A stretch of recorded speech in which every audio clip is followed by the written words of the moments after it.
Boa tarde. Nós vamos apresentar o trabalho sobre o desenvolvimento de um sistema de comunicação em rede Profibus entre CLPs e a implementação de um sistema supervisório. A nossa equipe é composta por mim, Thiago Henrique de Salles, e Gabriel Pereira Monteiro. A proposta do TCC que a gente utilizou como base é a conexão entre dois CLPs e uma IHM, né, uma interface homem-máquina, e um computador. A figura ao lado mostra como seriam as conexões entre os dispositivos. E olhando a figura, conseguimos observar que as linhas pontilhadas são conexões MPI e a linha contínua é uma conexão via Profibus. Metodologia. Então, a metodologia aplicada para chegar aos resultados que a proposta queria, né, foi a seguinte: análise de técnica de implementação de uma rede Profibus, análise do funcionamento do StepSet, que é um software para programar como se fosse o TIA, né, da Siemens, simular o StepSet, comunicação entre dois CLPs, e configurar o hardware do CLP e o supervisório no WinCC. O WinCC é como se fosse o Ellipse Studio, né, para fazer supervisórios.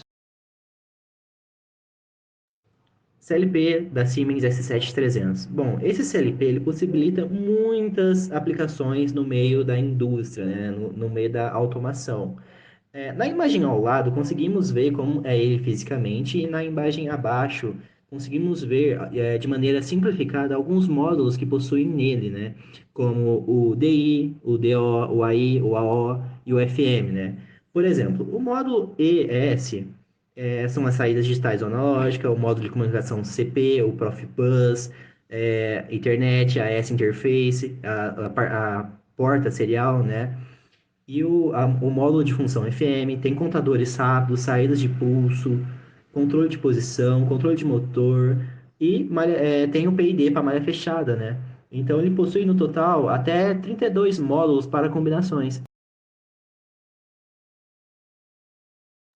Redes industriais. Primeiramente, temos a Sensor Bus. Ela viabiliza os meios de comunicações entre os níveis 1 e 2 da pirâmide de automação. Ela, em geral, ela é mais econômica, né? A distância máxima dela é 500 metros e ela é mais compacta, né? Ela só aceita mensagens curtas. Temos também o Device Bus. O Device Bus, ele efetua a comunicação entre os níveis 2 e 3. E ele possui uma frequência mais baixa, né? Então, o Device Bus, ele consegue fazer mensagens com mais bytes, né? E ele efetua essa comunicação entre os níveis 2 e 3. Agora, o Field Bus, ele é melhor, né? Porque ele facilita a comunicação entre o 3 e o 4 da pirâmide de automação.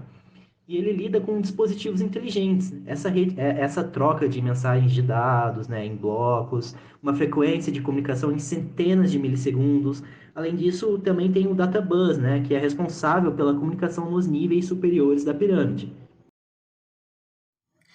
Bom, dentre as principais redes industriais do mercado estão a ASI, a DeviceNet, Profibus, Interbus, Fieldbus e Modbus. A que será utilizada é a Profibus, que é classificada como Fieldbus.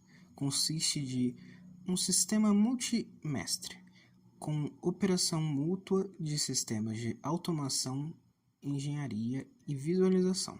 Os mestres, também denominados de dispositivos ativos, definem o tráfego de rede. Bom, a família do Profibus escolhida pelos discentes foi o Profibus DP. O Profibus DP é projetado para conexões rápidas e econômicas, sendo ideal para comunicação entre sistemas de controle de automação. Essa versão do Profibus é capaz de substituir a transmissão de sinais como 24 volts DC ou 4 a 20 mA. A arquitetura do protocolo Profibus adere a padrões internacionais, seguindo os critérios do modelo OSI, que divide a rede em 7 camadas.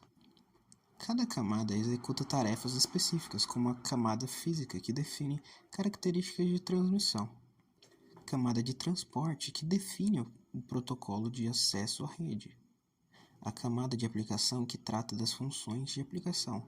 Essa estrutura organiza, facilita a implementação e compreensão do protocolo, sendo no quadro ao lado mostrado algumas das características de sua implementação. A prática feita pelos discentes. Basicamente, a parte prática é o kit didático que é apresentado o CLP mestre, juntamente com a IHM de solicitação do pedestre e o cruzamento mestre. À direita, inserido no kit didático, é apresentado o CLP escravo, juntamente com a IHM de solicitação do pedestre e o cruzamento escravo. A partir desse projeto, a gente pode ter a seguinte análise final. O estudo abordou a configuração da comunicação entre dois CLPs Siemens S7313. Um guia passo a passo em PDF foi desenvolvido para orientar alunos de engenharia da ELT, da UTFPR, na configuração. A principal dificuldade encontrada foi a conexão física devido aos terminais do cabo RS-485 não estarem conectados corretamente. Após a correção, a comunicação foi estabelecida com sucesso. Um exemplo prático da aplicação foi criado para ilustrar a sincronização de semáforos em dois cruzamentos de ruas, usando duas IHMs e dois CLPs dedicados. Dificuldades na configuração de comunicação entre CLP mestre e a IHM do escravo foram superadas ao lidar com um padrão de comunicação default. Agradeço pela atenção e deixo aqui o link de acesso que a gente se baseou a nossa apresentação. Obrigado e tchau.